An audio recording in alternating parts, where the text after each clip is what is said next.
union makes us strong. Viva Matabibu, viva! Viva! Viva Matabibu, viva! Viva! Viva comrades, viva! Viva! Very nice. Yeah, good. Comrades, power! Power! Comrades, power! Power! Comrades, power! Power! Viva Matabibu, viva! Viva! Very well. So my name is Peterson Washira. I am the National Chair for Kenya Union of Clinic Officers.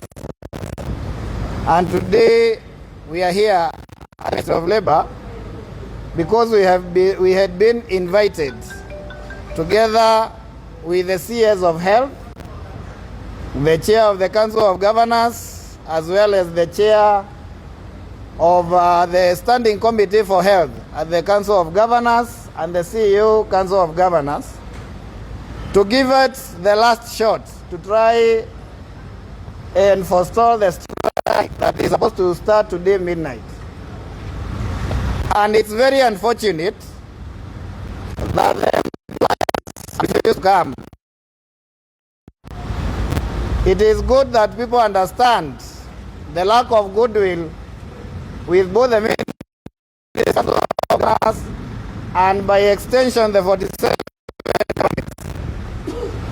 Because you remember that 21 days ago, when we were issuing the notice, we made it crystal clear that the reason as to why we gave the 21 is because we were giving them time so that they can be able to resolve the issues in dispute, and so that we did not have to proceed on strike. But it is clear that the Ministry of Health and the Council of Governors are the ones who have necessitated this strike. And now that they have decided to go on holiday, I think clinic officers can also take a holiday, and then we'll talk when they feel that they have time to speak with us. The other unfortunate bit, and especially for the Ministry of Health, is that we have already concluded the CBA. SRC has already given its approvals. The CBA is printed and has been with the CS for the last 3 months. He has not found some time to put his signature on the CBA. You can imagine, we are going on a strike because Duale has not found time to sign a CBA that is concluded and approved by the SRC. And on the side of the Council of Governors, the laxity and the lack of goodwill has brought us here. We concluded, or rather, the last meeting we had was in February, and the only issue was on enhancement of the risk allowance, where they were supposed to consult SRC.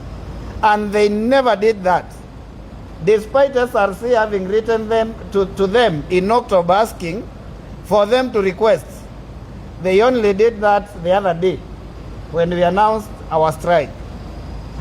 And that is why we are saying that this is a strike that has been called by government entities, the Ministry of Health and the COG.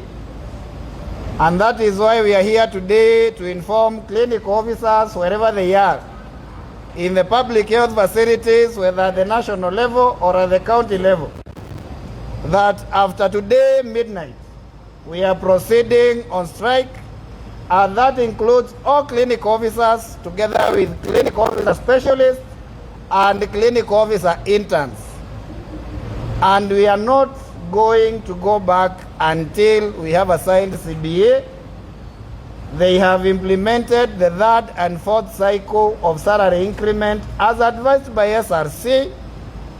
They have paid the Global Fund staff and absorbed all the clinic officers on contract, whether Global Fund, UHC, or those under the county contracts, and they have implemented all the return to work agreements, whether the one done at the national level or the return to work agreements that have been done at the county level.